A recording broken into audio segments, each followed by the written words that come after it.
Hey YouTube, welcome back to the shop. Welcome back to another BladesIIB project video. I've got a couple different things going on today. I think it should be fairly interesting. So first, going to do a bit of a tool review.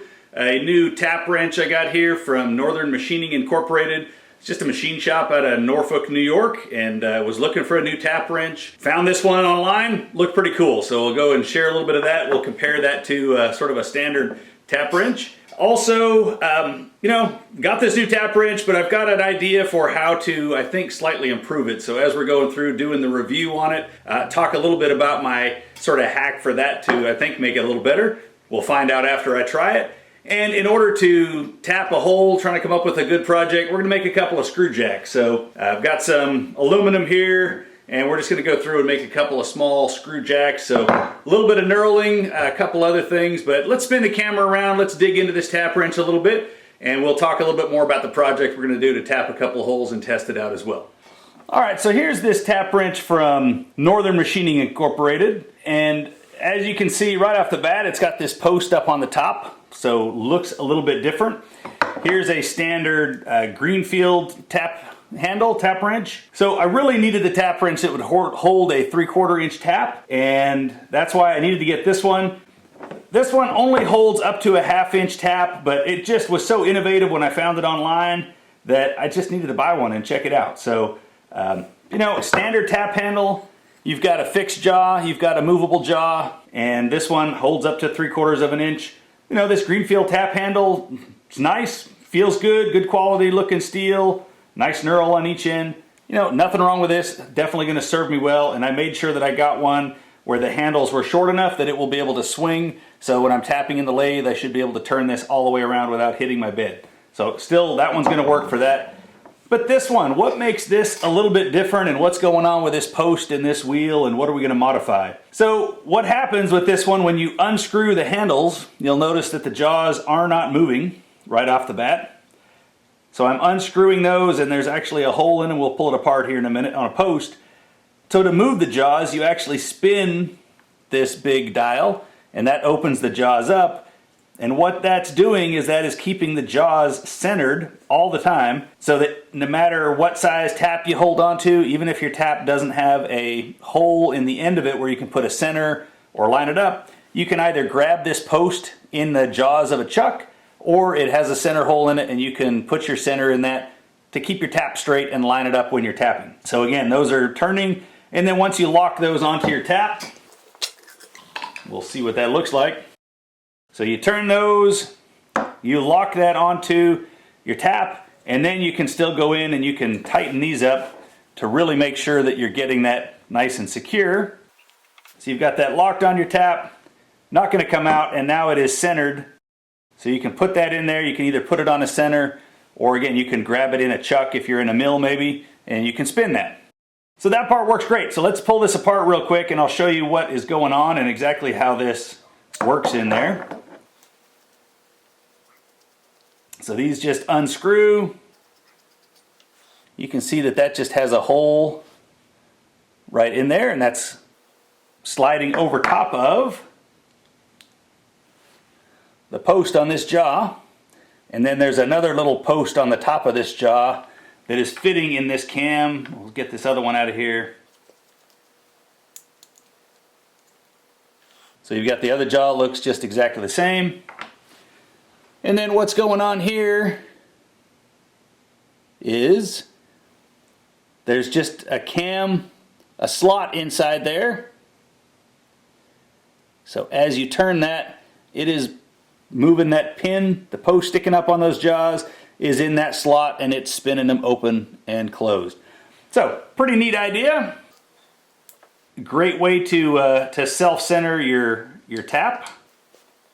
And I guess I really didn't look. I don't know that there's one way or the other that those have to go on there. I think they're centered up either way. So we'll put that back together.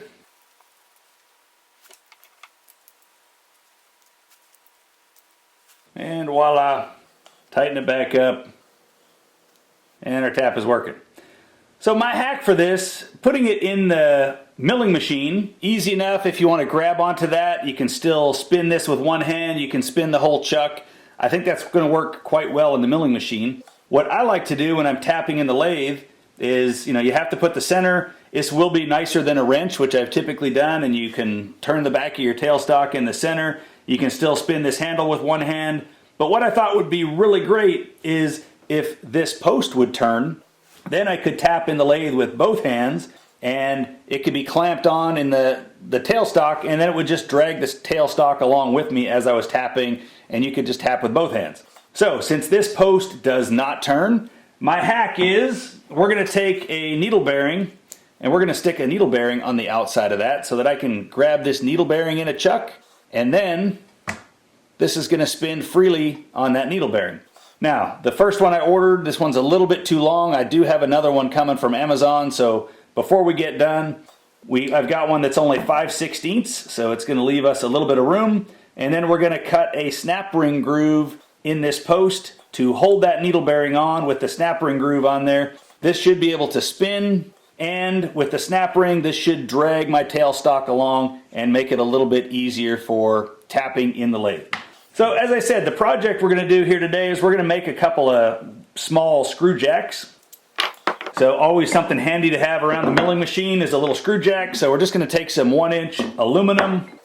I've got some 1/2-inch threaded rod, and I've got a little bit of annealed 4140 left over from another project. So we're going to cut a little over 1-inch pieces for this. So again, we're going to take our aluminum, cut some 1-inch pieces, knurl a little spot on those, drill and tap that all the way through 1/2 inch. So we will use our tap handle to try that, and first we're going to do it with just putting the center on there and pushing it in, being able to turn that with one hand. We'll see how long it takes us to do that, and then we're going to machine the threaded rod, machine a couple of little small diameter on the end, make a couple of little cap pieces that we will peen over the end of that so that it's got a little swivel top on it.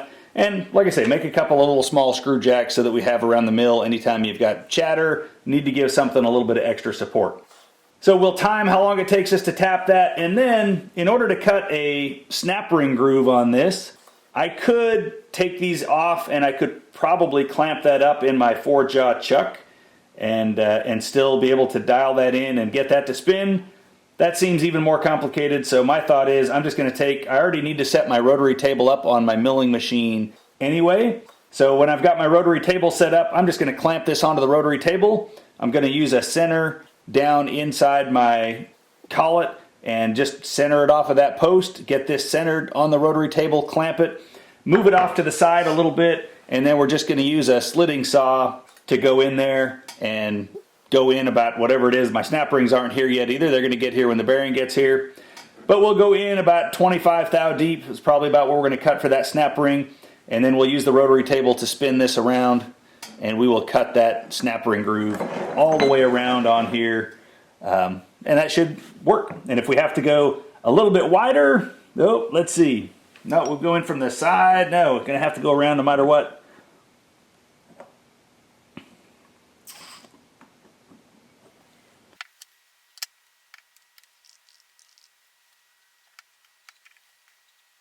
Well, I guess we just discovered that that is not going to work for us. I cannot get this slitting saw to get down on there far enough.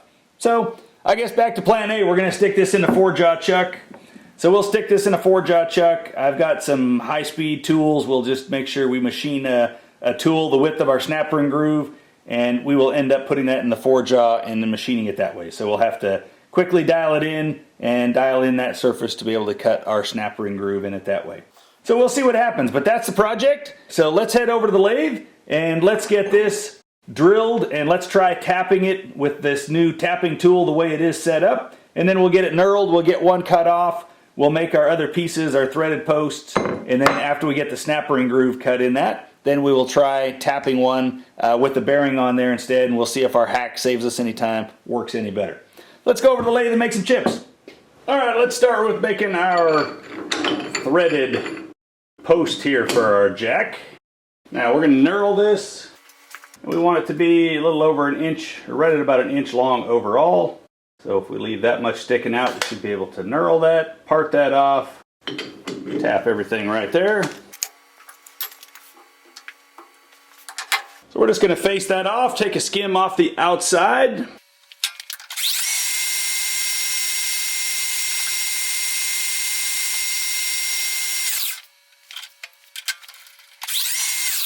Just a little bit of a bevel there. This is going to be the bottom, so we don't want to have too much bevel. Get our knurling tool on there. And we're going to go from about 1/8 of an inch in to about 3/4 of an inch with our knurl. So right about there and there, and we're going to slow this way down.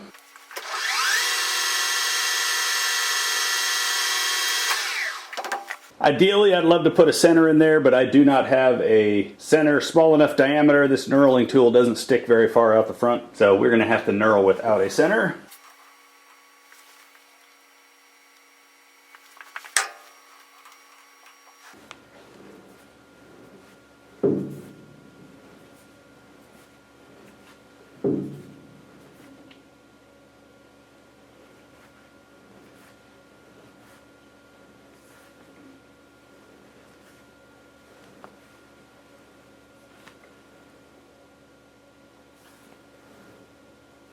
I just want to double check, make sure my tool is square on there. Seem to hit a little bit on one side first, and yep, we're a little crooked.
Well, we'll have to get that to focus afterwards when we pull that out of there. But that gave a pretty decent looking knurl on there. So now let's get that drilled and tapped, and we'll see how this tap handle works before we put our hack fix with the bearing on there.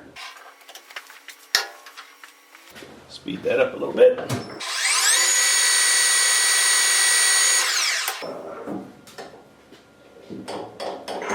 And we'll check our app here. Tap drill size for 1/2 inch core is going to be 27/64.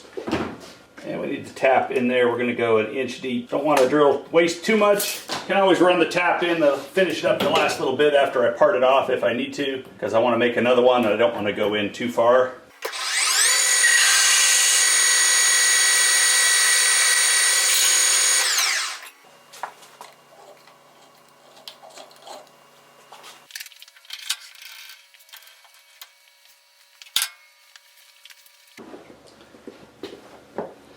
Alright, so we've got our tap handle. We'll spin that up, lock it in, thread these in. Now again, if I tried to clamp that in a chuck in the lathe, I wouldn't be able to spin it. So we're going to put that on our center.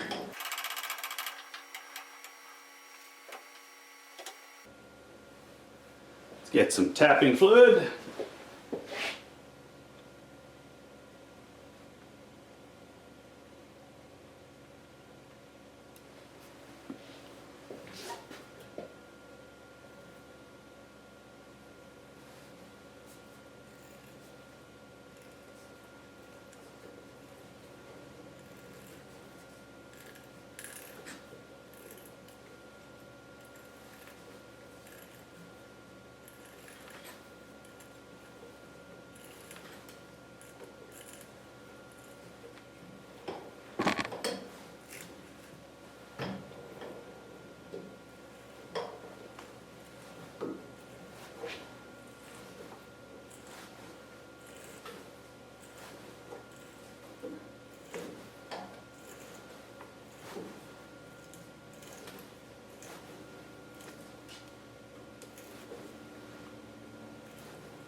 Definitely nicer than tapping with a wrench, I can tell you that. Let's make sure we clean some chips out of there before we go any deeper.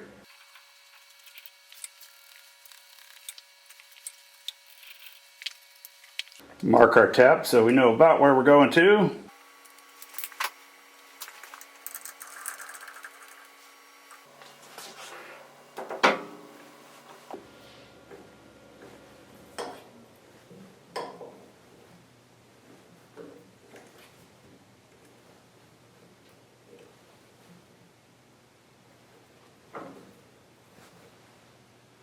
And that's going to be, we've got to be coming up on close to the end of our hole here.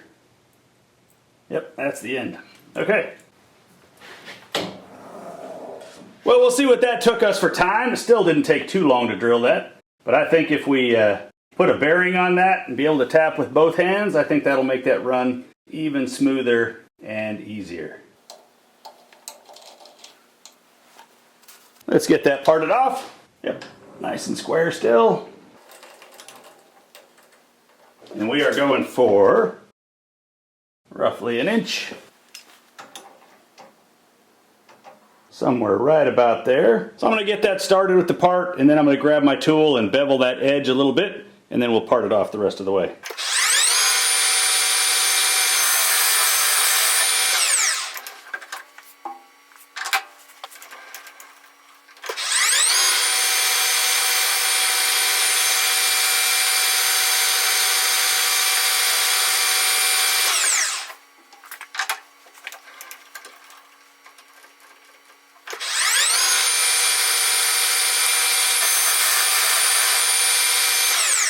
And there we go, there's our piece. Get that to focus there a little bit. Yeah, get that to focus. You can take a look at what that knurl looks like on there. Turned out alright. We've got a nice little bit bigger bevel on the top side. Got that tapped all the way through. So I'm just going to get a deburring tool. We'll clean up that front edge. And there we go. We got half our screw jack. We'll get our threaded rod in there next, and we'll get that threaded rod modified, and we'll machine our little caps for those. We'll come back and we'll make the other one of these later after we've modified a tap handle. Alright, since I was being chintzy on the lathe and I didn't want to drill too far in there since I knew we had to make another one of these, we are going to have to finish tapping this hole as I thought. So because it's a taper tap and I only went in right at the inch, we need to go a little bit more, so we're just going to finish that off in here by hand.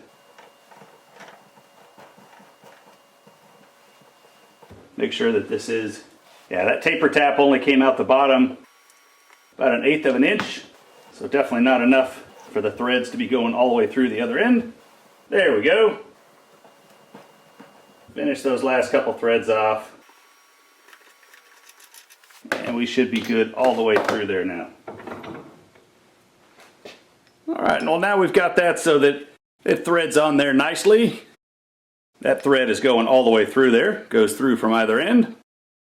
So now we need to get this in the lathe. We've got to turn an end on there, kind of like a little nipple, so we can drop our swivel cap over the top, peen that over so that it'll hold it in place. So we're going to get that in the lathe, but to hold that in the lathe, we're going to put a collet chuck on instead of that 3-jaw, and same thing for the other piece of metal we're going to make those little end caps with. So let's get the collet chuck put on, and I'll meet you back over at the lathe with the collet chuck in place, and we'll make some more chips.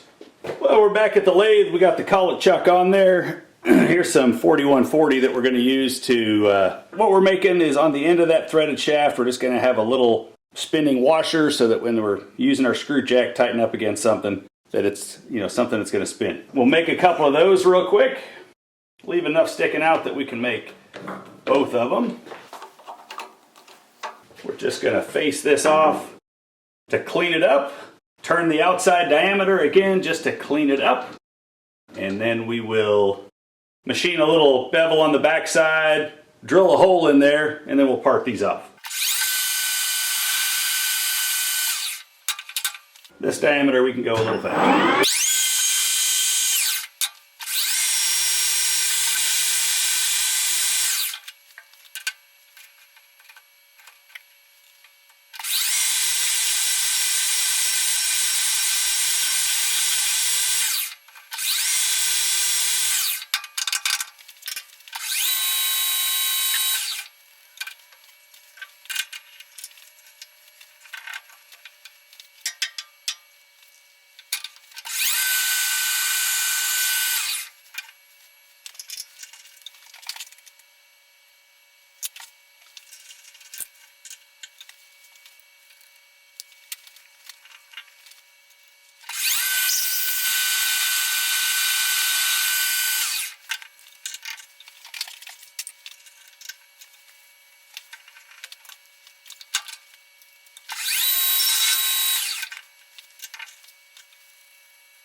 Well, that's a little warm, but there we go.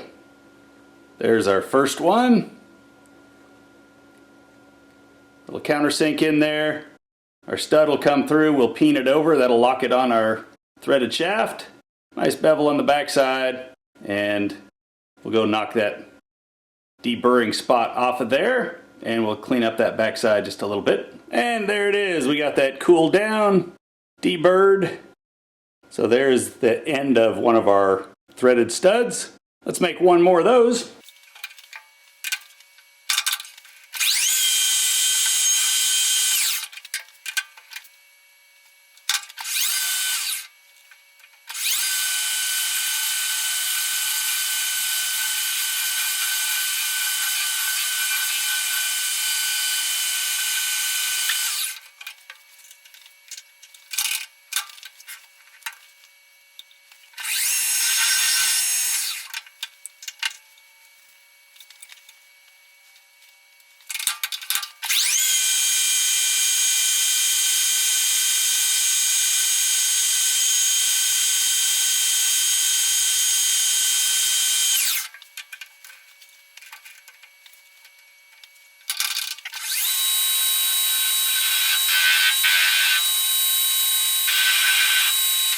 And there we go, there's number 2.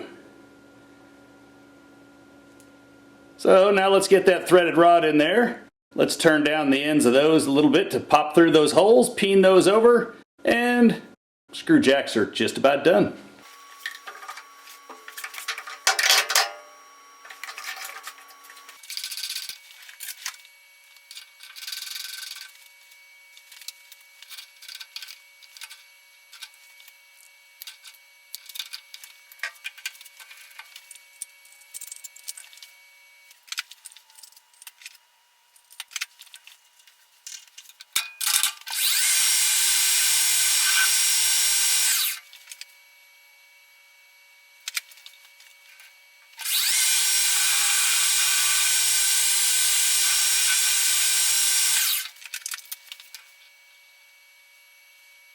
Okay, so I drilled at 5/16. I want to have a little bit of clearance. I don't want these to be tight at all on there. I want them to be able to spin. So we're going to turn this to about 305 or so, give about 7th thou clearance. Make sure that even after I peen that over, it's not going to get stuck. So right now I'm at 359. So I want to take about 54 thou off of there at the most.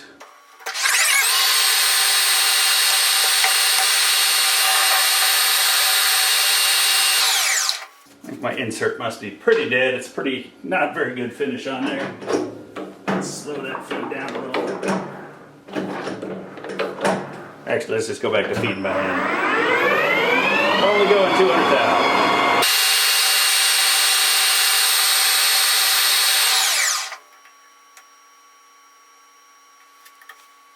Well, that's about right on what I thought. So I want to take about 8 more thou off of there.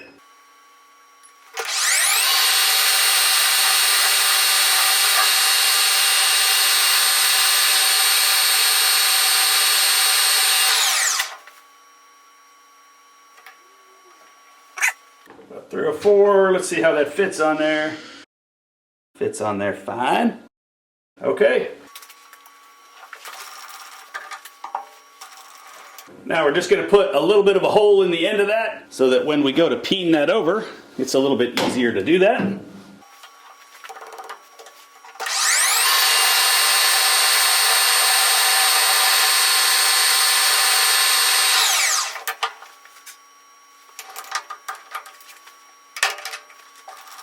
Now we're looking to be about 1 inch on these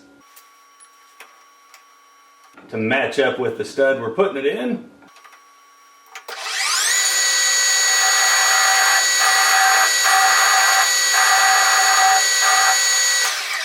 Just going to put my other tool on there and bevel that real quick.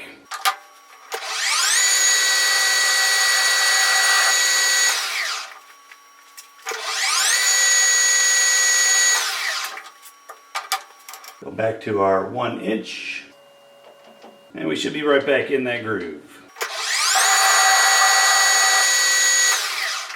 So there we go, there's our little stud. We'll go touch that on the grinder, get rid of that nipple off the end of that, and then we'll take this over to the anvil, we'll put our piece on and we're going to peen that over and get our piece to lock on there. There, get that in focus. That's what that's going to look like. We're going to get the hammer, we're going to peen that over in there, and we will have a little 1-inch screw jack ready to go.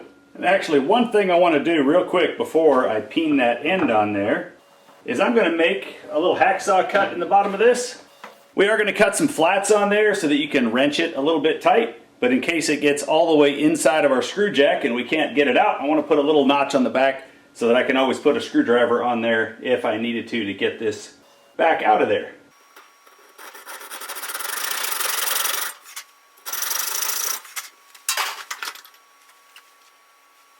Now, pretty hard to get your hammer down inside there, so I've got this nice rounded punch here. Going to use that rounded punch to get in there and be able to peen that over inside there.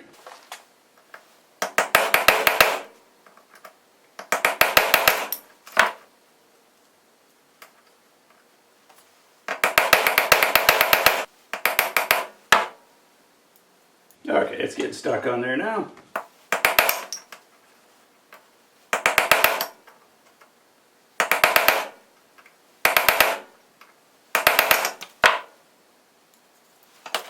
And there it is. We've got that peened over. That is stuck, and yet it still swivels nice. Not going to go anywhere. And we stick that on. Need to clean that up just a little bit from where we hacksawed in there.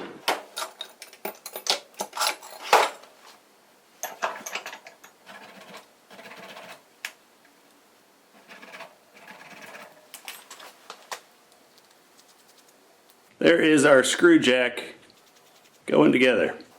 So again, once I've got a dividing head on its way, when that dividing head gets here, we'll put a couple of little flats on that so that you can get a wrench on there if you need to wrench that tight. Otherwise, it's just kind of a finger tight.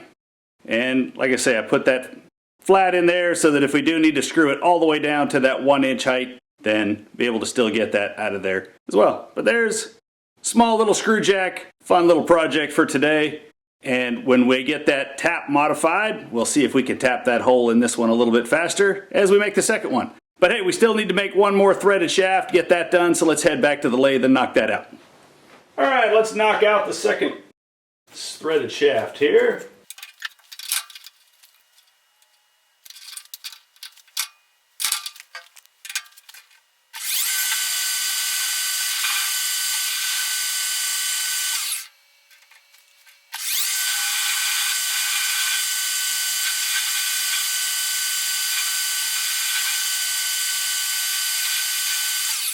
Alright, so I didn't move my DRO from the last one we cut, so theoretically I should have about 30 thou to go.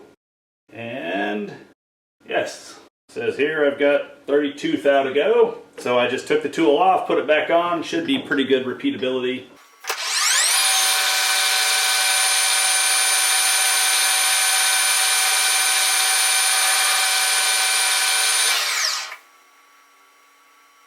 And there we go, back to the same size.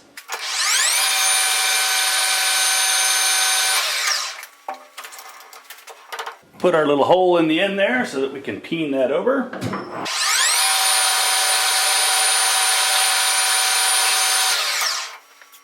And we will part that off.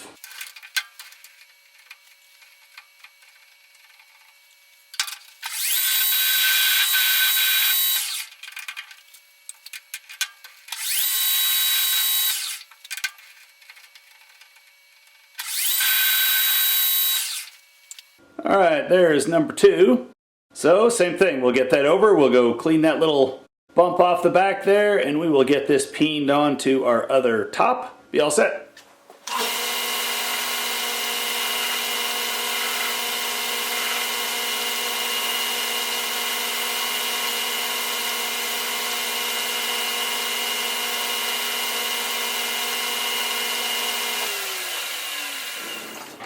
Hacksaw our little groove in there.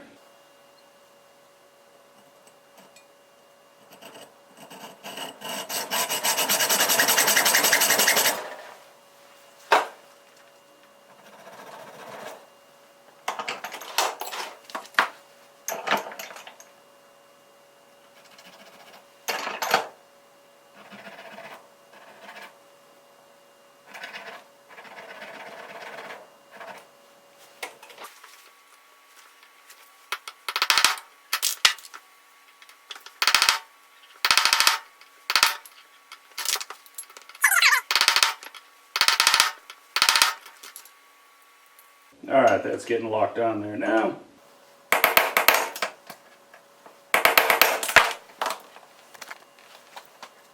And once again, that's nice and locked on there, peened over.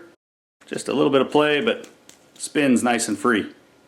Really doesn't have much movement back and forth at all. Well, that is about what we can get done for today until Amazon comes up with another bearing for us and a snap ring. So we got our parts made. We drilled and tapped this piece, made our 2 threaded shafts, made our 2 caps for those. So we've got those done. I will put the time on the video on how long it took us to tap this before we modify that tap handle. So we'll have that written down, and then as soon as that comes in, we'll get this in a 4-jaw chuck. We'll cut our snap ring groove on there. We'll have a shorter bearing that we can put on that, and we'll see if this works better once we get that on there, and we can actually hold that in a chuck on our lathe and use that to tap, spin it with both hands, and it should just draw our tailstock in. So we'll see how that goes as soon as that snap ring and as soon as that bearing comes in.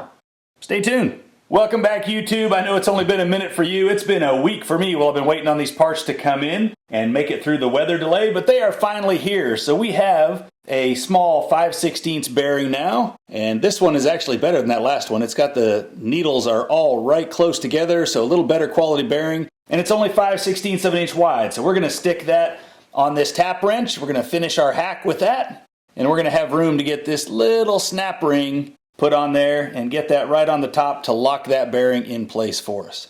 So we're going to head over to the lathe and get this in a 4-jaw in just a moment. Let you know what bearing that is. That's a Koyo bearing is what I found to put on there. That seemed to be a good quality. Just picked that up off Amazon along with a whole set of snap rings. So I'm sure we'll be putting those to use at some point later. And after we get that snap ring cut, we're going to make our other aluminum barrel. We'll get the knurl on that and we'll tap another hole in there and see if that goes faster this second time around with our tap hack.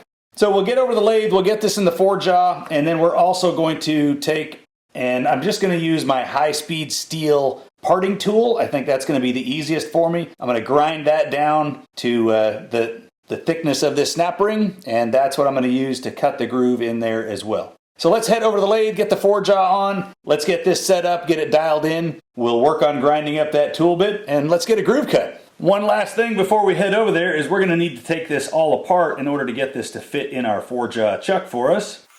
So let's get these tap handles out of here, we'll get the jaws out of here, and then we're going to be able to have something to hold onto in the chuck. Now we've got a piece that we're going to be able to hold onto in that 4-jaw. We got the 4-jaw in place. I think I've got what we need here. So let's go ahead and get this set up. So my plan is get 2 of these opened up.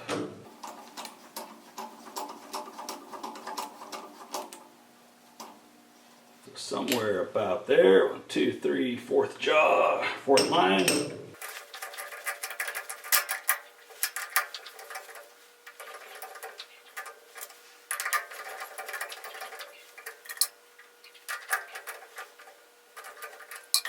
So now I'm just going to get my center pushed up in there.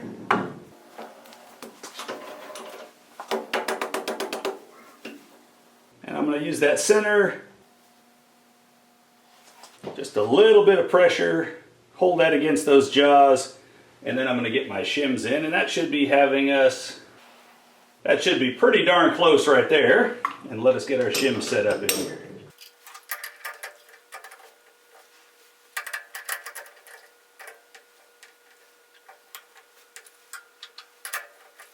I think what I'm going to want is, I'm going to find a thinner shim to put behind there so I can still keep it with a little bit of pressure on that plate, and that'll help keep it a little bit more square. So let's go find a thinner shim to put in behind those two.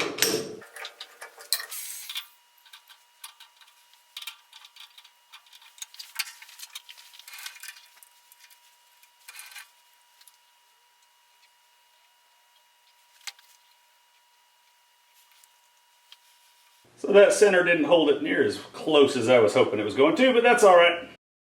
We will shift that over.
Before we get too carried away, let's see what we're looking like on the face. Get some of our glare off of that.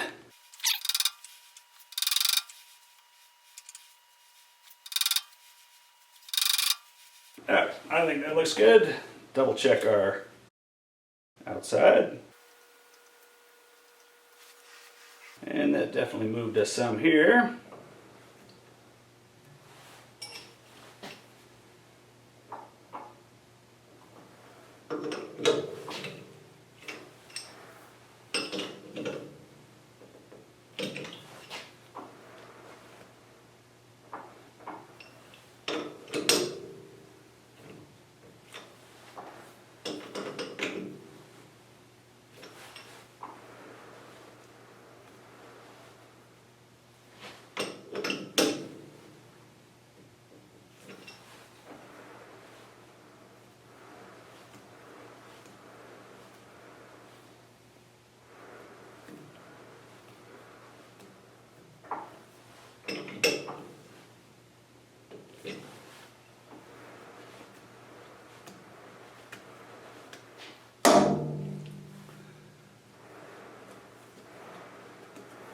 I think that is dialed in where we want it to be there. Let's double check that face again.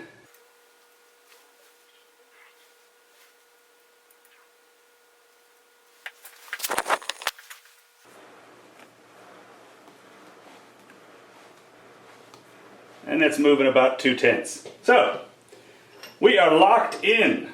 Alright, so I'm going to take my high-speed steel parting tool. I'm going to go take this over and I'm going to hit it on the grinder. I'm going to narrow that up so that it is the width of this little snap ring.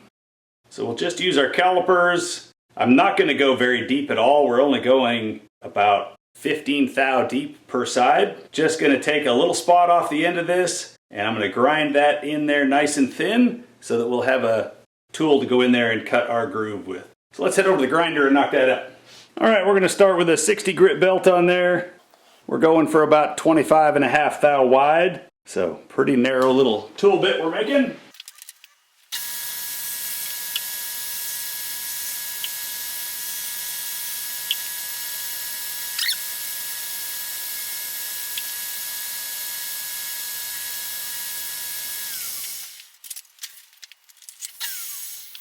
Got that in there, so we got that roughed down nicely. I'm just going to put this on a 120 now and finish that up a little bit.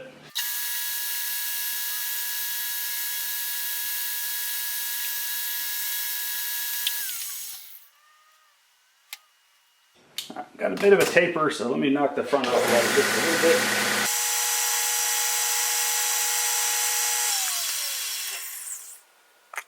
So I'm getting this at about 26.5. So that's only going to be about a thou clearance. So if we need to, we can just move it over a tiny bit and we'll be able to just make our groove a little bit wider if we test fit our snap ring in there. But that should work for us to cut this little groove. So the outside diameter of this is 5/16, so it's 312. The inside diameter of this is 285, 286, somewhere in there. So we're going to go about 25 thou, so about 12 thou a side on our groove, and 12 or 13, and that should give us, so that this snap ring is going to just have a little bit of friction when it's on that shaft. And to figure out exactly where we want that,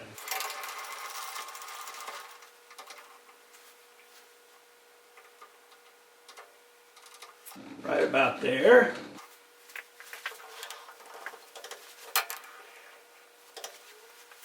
And we're going to go about 900 RPM. I'm not sure how hard the material is on this. We will find out. And I'm going to make it with my center there.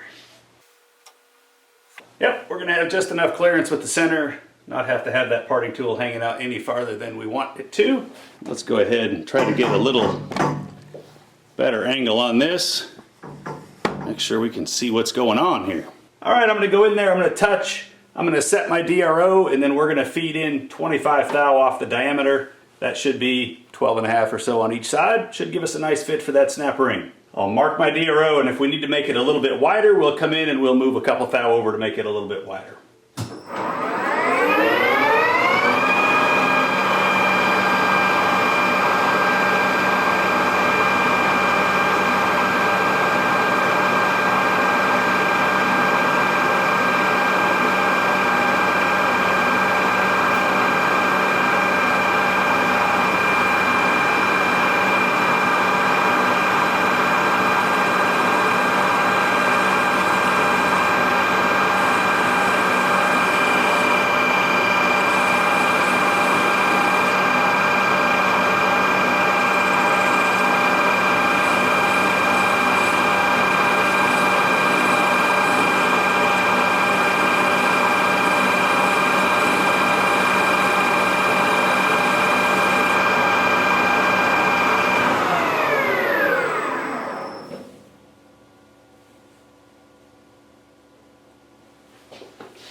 So there's our 25 thou.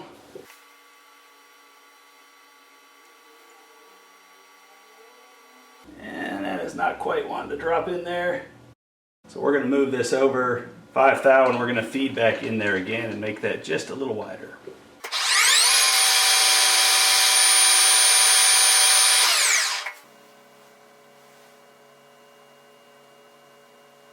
All right, there we go. Now we've got a nice fit on that snap ring.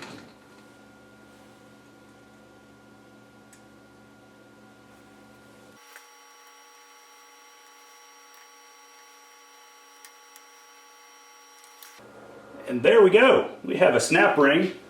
Lock in that bearing on there.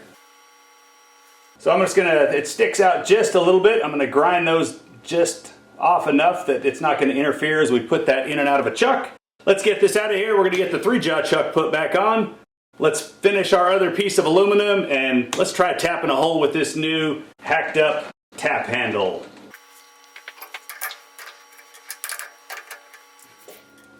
Alright, well we forgot to turn the camera on to get started, but we already saw one of these get turned on the outside and knurled, so here we've got the second one knurled. The part we really need to get on camera is the drilling and tapping of it to make sure it's the right time. So here's our second one, it's in here, it is knurled, it's set up. So now we're going to drill that hole in there and we are going to see how much faster we can get this one tapped. Alright, 27/64 drill, and we're going to go in there right at an inch deep. Keep it the same as the last one, and we're going to tap right until we get to the bottom of that hole.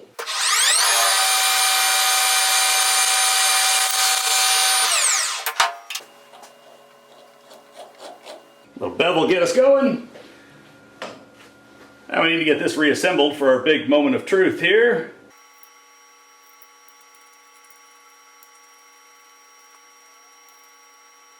And we need a tap. Back that out a little bit and we'll be able to see the plan here. So this should now fit into our 3-jaw chuck of our drill. So we put that in there. Let's see, how did we get that out of the way last time? I guess that needs to be back here out of the way.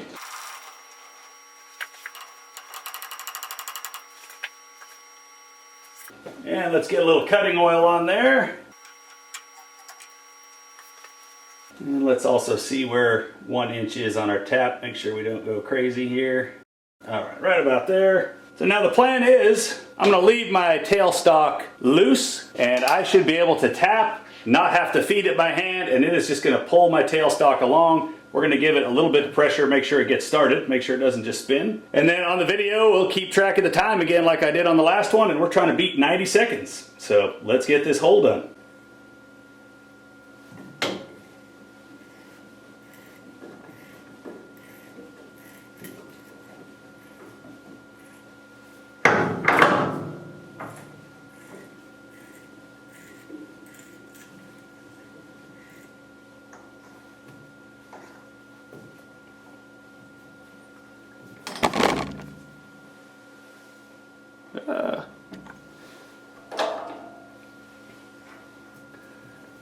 So I did not tighten my chuck up enough on there, and it's moving.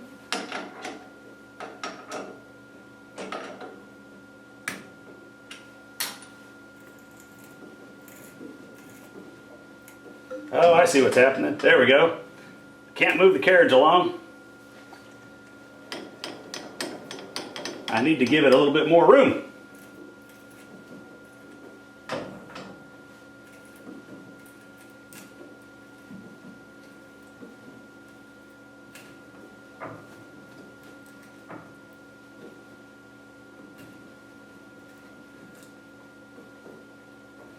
And we are up to our line, and I know we filled it up with chips in there.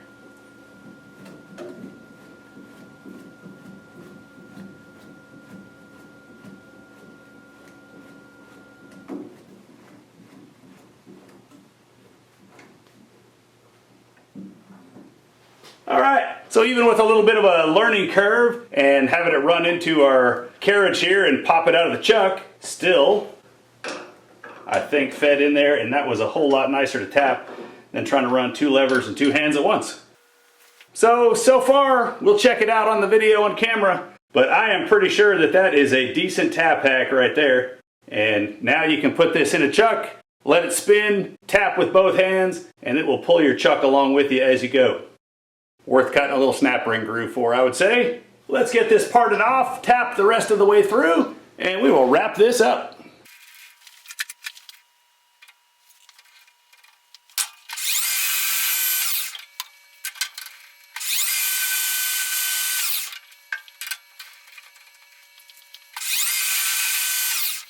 And we don't have to change anything. That can stay on there just fine while we're hand tapping.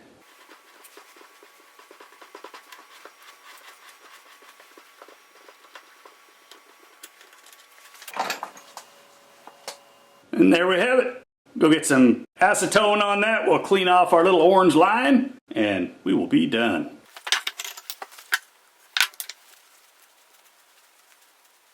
Get rid of our Sharpie mark there.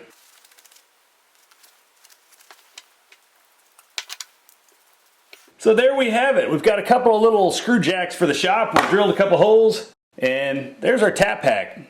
I think it turned out all right. I'll put the, again, the link will be in the description, so if you're interested in one of these taps from Northern Machine Incorporated, I'll put the link to it up in the description and you can go on there and check it out. But overall, pretty solid, well-built tap, and I think with this new addition of putting a bearing on there, really makes it, you know, took it from good to excellent right there. So I can definitely see that that is going to be my go-to tap if I'm tapping into my milling machine or if I'm tapping on the lathe. Anything under 1/2 inch that will fit in there, that is definitely going to be my go-to handle to keep it on center and to make it easy to grab a hold of and do that. YouTube, that wraps up another video here in the shop for BladesIIB. Sure appreciate you watching. I hope you enjoyed the tap hacks and screw jacks video we put together. And if you're enjoying the content, please subscribe to the channel. Trying to be consistent and get a video out every week. We'll work to be more consistent and try to get those out on Saturday mornings. Subscribe to the channel. You're going to see those coming through. Been seeing a lot more comments come through on the videos. Really appreciate those. Had now 2 suggestions for videos that have come through and put out both of those. So if you've got an idea, you've got a suggestion, please drop that in the comments and want to make sure you're getting the content that's of interest to you. Couple videos that are coming up. I've got a why you would want a VFD video, again in response to a question. So I know I put out the video around VFDs, but why would you even want to go through all that work to do that? So I'm going to try to answer that question for you. I also have an index, a dividing head coming. We're going to spend some time unboxing that, see how cleaned up it is, and then we'll do a quick indexing project. And I think that's what I've got on the horizon for right now. So again, looking for more ideas, stay tuned for those videos. And until then, hope you're in the shop making some chips of your own, and we'll see you next time. Take care.